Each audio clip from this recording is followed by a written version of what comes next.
Hello everyone. This video should cover balancing equations and the types of chemical reactions. So here we go. Suggested chapter problems. So balanced chemical equations are how we're going to use these in quantities. So we're going to now be able to quantify what we're doing in reactions, but first we need to be able to balance them.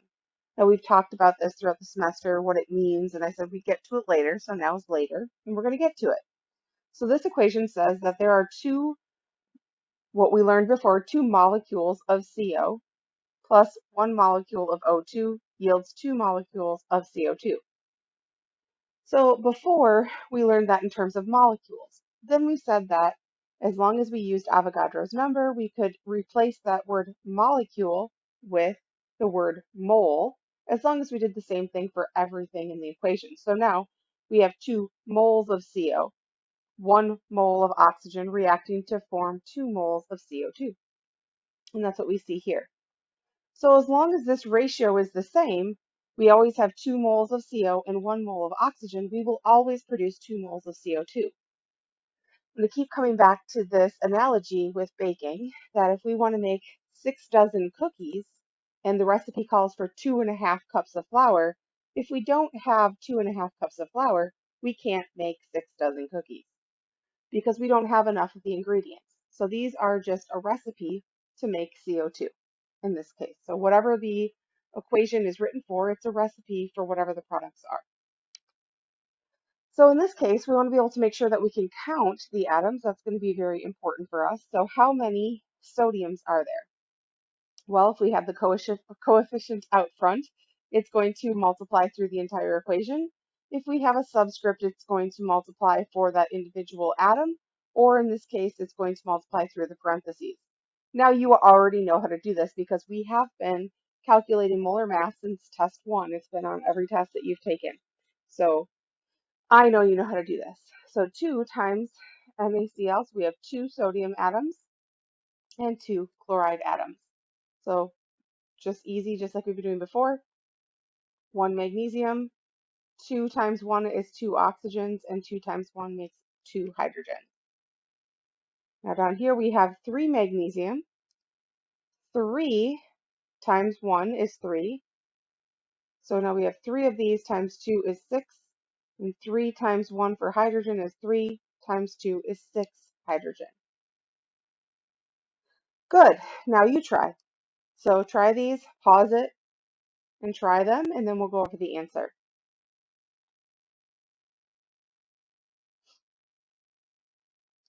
So 4 times how many? Oh, we got to do the whole quantity. So 4 times 1 is 4 times 2 gives us 8 nitrogen. 4 times 4 is 16 times 2 is 32. Yeah, I know these are big numbers, huh? 4 times 1 is 4 sulfur, and 4 times 4 is 16 oxygen. 2 times 3 gives us 6 calcium. 2 times 1 is 2, times 2 is 4 phosphorus, and 2 times 4 is 8, times 2 is 16 oxygen. So hopefully that makes sense. Now we're going to have some things that we're going to look at, some tips and tricks as we go throughout, but at least we're starting by being able to count these atoms is going to be important. Remembering that when we write a chemical equation, we're writing a chemical sentence. We're saying if these things react, they're going to produce or yield these products. And it's always our way of saying it. We can say it in words, we can say it in symbols. Chemists tend to use symbols because it's faster. So this would read, ammonia reacts with hydrochloric acid to produce or to yield ammonium chloride.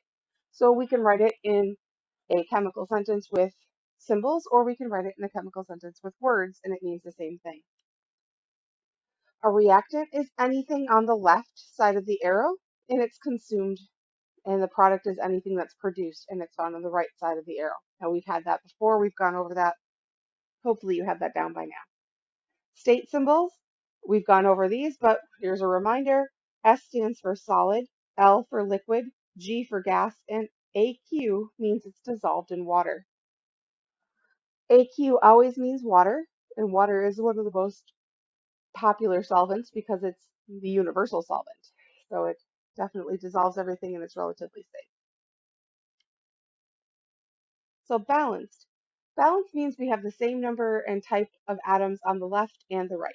So we have to make sure that we have the same of both on the same on opposite sides of the arrow. So we're going to, what I usually like to do is draw a line where the arrow is and then count. I have how many hydrogen? Well, I have 2. I have how many oxygen? That's not right in there. Okay. I have 2. And then over here, I have how many hydrogen? 2. And over here, I have how many oxygen? 1. Okay. So if we left this like this, it would not match up with what law? The law of conservation of mass or the law of conservation of matter. Either way, this is not being conserved. So we have to have another oxygen on the right. And in order to do that, we have to put a 2 out here. So that changes that to a 2, but it now changes this to a 4. But that's easily remedied by putting a 2 out here and making this one a 4. So now we have 2 times 2 is 4 hydrogen, 2 oxygen. Here we have 2 times 2 is 4 hydrogen, and 2 times 1 is 2 oxygen. So this is balanced. So it's all about just getting the same number of each atom on either side of the arrow. So these are some steps to help you to get the right answer in the most easy fashion. So the first thing we're going to do is change coefficients for compounds. So if you noticed, if we look back here, if we were to have done the atoms first, which we kind of looked at the atoms first, I would take a look at the top level approach and see where I'm starting. But if I were to have changed atoms before I changed this compound, you notice when I change the compound, I'm changing the amount of 2 different atoms. So they're always going to affect more than just themselves, so it's best to change them first if at all possible. Then we treat polyatomic ions as units. So if we treat a polyatomic ion as a unit, you have 1 PO4 or 2 SO3s instead of 2 sulfur and 6 oxygen because they won't break apart. So unless it's decomposition, they're not going to break apart. So if they're the same on both sides, this unit, I should put the charge in there, maybe appropriate, that unit is going to stay together. So we should leave it together and make our life easier. And eventually you'll have more hair when you're done too, because it makes it a lot easier. So count carefully. Be sure to recount after each coefficient. I'm going to tell you another tip or trick as we come and move forward, but let's try a couple to begin with. So, this is actually another tip and trick. I thought I had a couple of tries in there before this one, but let's give it a try. All right, try to balance this equation. Where do we get lost? So normally in class I'd have you, try it, but let's just work on it together. It's fine. So I'm going to list all of my elements. I've got carbon. How many of them on the left? I have 6. Hydrogen, I have 14. And oxygen right now I have 2. Over here, I like to put them in the same order just because it works for me. I have 1 carbon. There's no law here, but it does make sense to find a method that works for you to make sure you don't miss anything. And I have 2 plus 1 or 3 oxygen. All right, so what are we going to start with? We can start with any of the compounds that are not, that have elements that are a part of them that are not balanced. So we have 6 carbon on the left and 1 carbon on the right. So over here, I need to make this a 6. So that'll give me 6 carbon. 6 times 2 is 12. Oxygen plus 1 gives me 13. So now I have 6 carbon on both sides, but I have 14 hydrogens on the left and only 2 on the right, and I have 2 oxygen on the left and 13 on the right. So next I'm going to go to the hydrogen.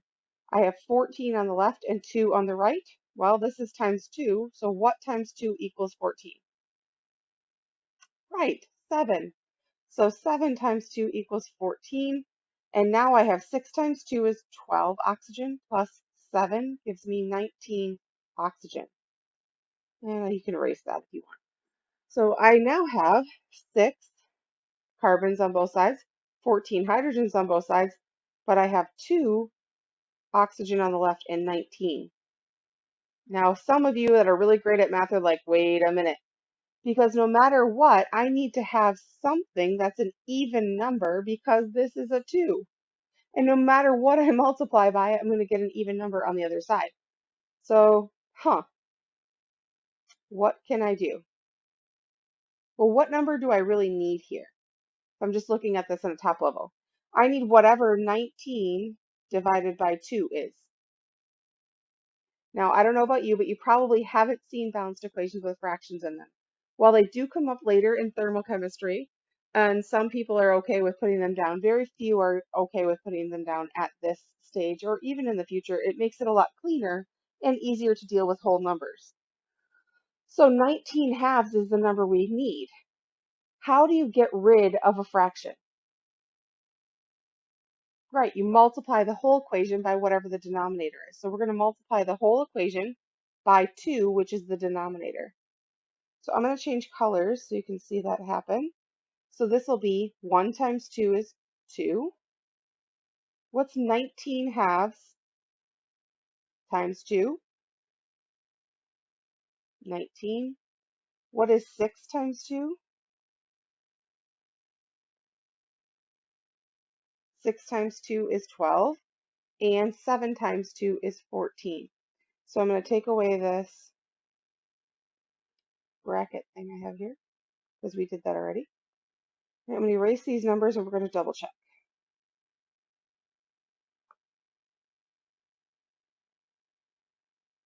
All right, so 6 times 2 is 12 carbon on the left. 2 times 14 is 28 hydrogen. And I have 19 times 2, which is 38 oxygen. All right, carbon, 12. 14 times 2 for hydrogen. And I have 12 times 2 for oxygen is 24 plus,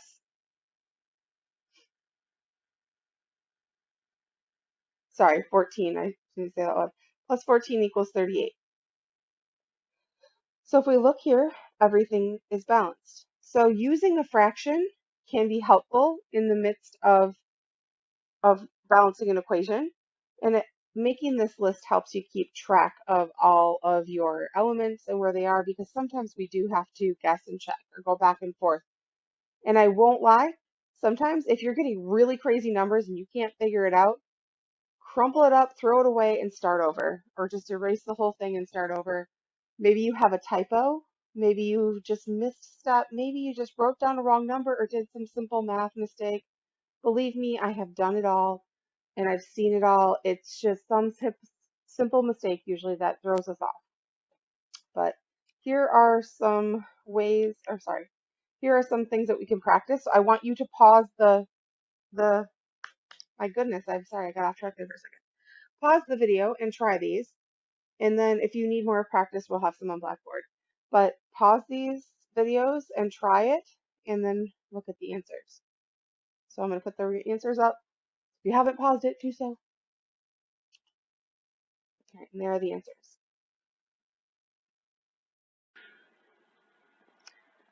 All right, so the answers are up, but let me go through them with you here and we can just work on it together. So on this side, we have 2 lithium, we have 1, 2 oxygen, and we have 2 hydrogen. Over here, we have 1 lithium, 1 oxygen, and 1 hydrogen. Well, this is a simple one. We just put a 2 there and we're balanced. 2, 2, 2, balanced. Over here, we have 1 zinc, we have 2 OH, we have 2 hydrogen, and 1 SO4 2 minus. Right, you don't have to have charges in these ones. You will later in the metathesis reactions, but we don't need them right now. On this side, we have 1 zinc, we have 1 SO4, and we have, now this can be written as HOH. It's a trick, I guess. You have 1 hydrogen, and you have 1 OH. That way we can see where this polyatomic ion goes. So if you have water on one side and OH as a polyatomic ion on the other side, writing water as HOH can be very helpful and make things go a lot quicker. So 1 zinc, 1 zinc. 2 hydroxides on the left, 1 hydroxide on the right. So I'm going to put a 2 here. That changes the hydrogen to a 2 and the hydroxide to a 2. So now we have 1 zinc, 2 OH, 2 OH, 2 hydrogen, and 1 SO4. So that's all we needed there was a 2. Now down here we have 1 iron, 2 chloride, 3 sodium, and 1 phosphate. On this side we have 3 iron, we have 1 chlorine, we have 1 sodium, and we have how many phosphate? We have 2 phosphate. So 1 iron and 3 iron on the right, so we're going to put a 3 here. That makes the chlorine into a 6. Then we have 6 chlorine on the left and 1 chlorine on the right, so we're going to put a 6 here and make both of these into a 6. Now we have 3 sodium on the left and 6 on the right, so we need a 2 here because 2 times 3 is 6. And that gives us 2 phosphate, and now we're balanced. So that's where that works, and that's how that works. Good. If you need more practice, there's plenty out there. I'm sure you can type this into Google or YouTube, and you can find tons of different things to look at, different videos, different people explaining it to you. I'm sure Khan Academy has videos on this.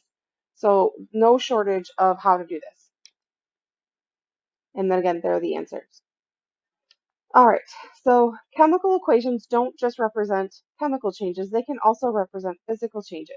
So if we notice here, the only thing that has changed in this equation is that it went from a solid to a liquid, which means we had to have added heat.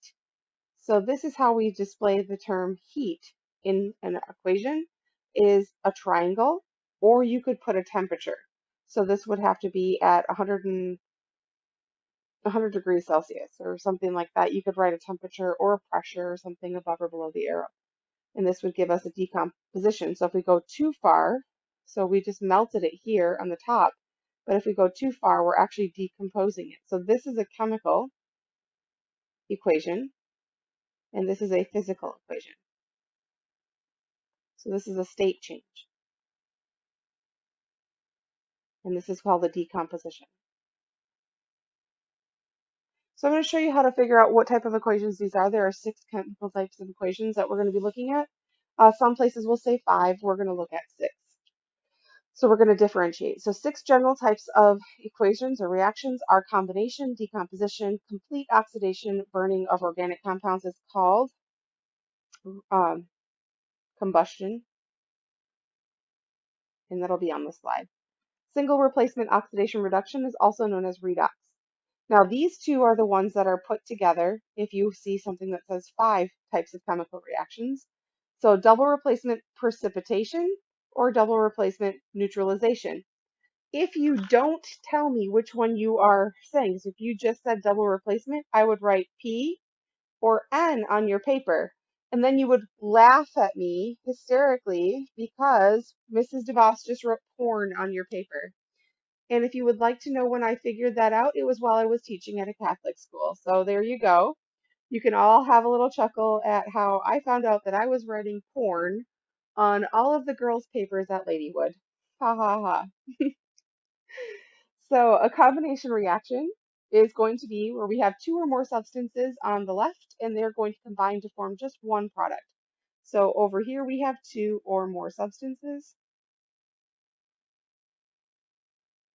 That, that was an E. I can't spell the word more. We're going to have some problems.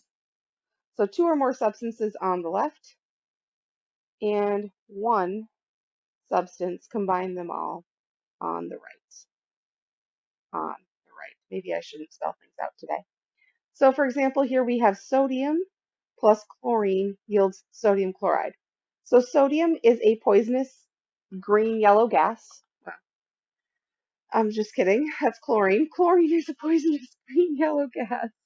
And sodium is a violently reactive solid that is a soft solid that can be cut with a butter knife. But when we react them together, the product is a white crystalline substance that we pour all over everything and make it taste delicious. So we eat a lot of salt and sodium chloride. So what do you need to know for synthesis or combination? Two or more substances on the left, one on the right. Decomposition is the opposite. So we have one substance on the left, and we have more than one simpler substance on the right. So the products, there's more products that are less complicated on the right. So we're breaking something down. Oh, so for example, we have mercury oxide going to mercury plus oxygen. All right, combination, or excuse me, combustion is where we're burning organic compounds. So we're burning them. And what do we need to burn things? Well, usually heat, but also oxygen. So oxygen completes our fire triangle that we have. We need fuel. So this is our fuel. We need a spark, and we need oxygen. So oxygen is going to be burned into our compounds. That's going to be important later. We're going to talk about complete oxidation of these chemical compounds. So we're going to see that we need oxygen in there and that it comes from external sources like the environment. So we're going to talk more about that later. But these are our complete oxidation of our organic compounds. So we call these combustion. So they're always going to produce the same products. It's going to be some type of what we call hydrocarbon reacting with oxygen to produce always CO2 and water. It's just how much CO2 and water are produced. That's the only question about this. So anytime you see something reacting with oxygen, produce CO2 and water, it's always going to be a combustion reaction. Redox reactions are a little harder to see, but I think you'll get the hang of it because there's only one thing being replaced. So in a single replacement oxidation, we can have a cation replacement like we have here, or we can have an anion replacement. So in this case, we're having the cation replaced. So zinc is going to come in and kick out the lead, and we now have zinc nitrate, and lead is by itself as a solid. So we've moved the zinc from being by itself in a solid into a solution, and the lead is now a solid. So we've switched places with the zinc.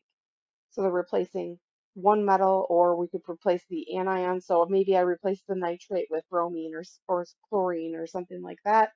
It depends if it's possible. So are these possible?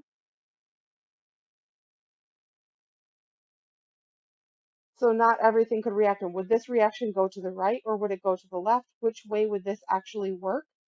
You will have to look at a chart. So there's going to be a chart that tells you the reactivity of these substances and whether they will or will not replace them. It's called an activity series.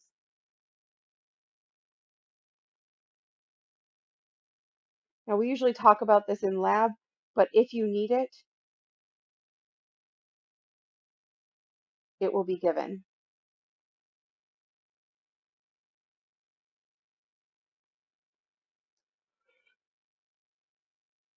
Now, all of our double replacement reactions are going to have two replacements, and they can all be done the same. They are the same type of equation overall.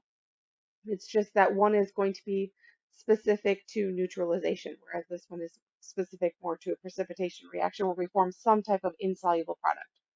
So we have cation A, anion B, cation C, and anion D. A and D are going to form a product, and C and B are going to form a product. Notice I said C first because cations are written first. So over here we have cation A and anion D, and cation C and anion B. But we didn't just sandwich them together with the same coefficient. So if you look at the coefficients should have changed. So what we do is we take cation A and we say, well, calcium is a 2+ anion, or excuse me, a 2+ cation. That's going to be on video too. All right. And we take our anion D, which is fluoride, and we make a new formula by crisscrossing those down. Sodium ion plus chloride anion, we crisscross those down. If we were just to carry it over, we would have Na2 or NaCl2, which we know does not exist. So that's where those are coming from. Now I'm going to erase that and this. Probably could have left that. I'm going to click that in there. So this is what we get. Notice again, C comes before B because cations are written first. So we always write cations before anions. That's double replacement precipitation. We have an insoluble product. So this is our metathesis reactions lab. We're looking for the insoluble product. What is not soluble according to the solubility chart? All right, so double replacement neutralization is always going to be an acid reacting with a base to form water and a salt. So water is always produced. So we have water and we have an ionic salt. And I know we use salt for the term for table salt, but a salt is anything that has the cation from a base combined with the anion from an acid. So that's the definition of a salt. So anything that is involved in this double replacement neutralization reaction is going to have a salt formed. Now I'm going to hope this plays for you.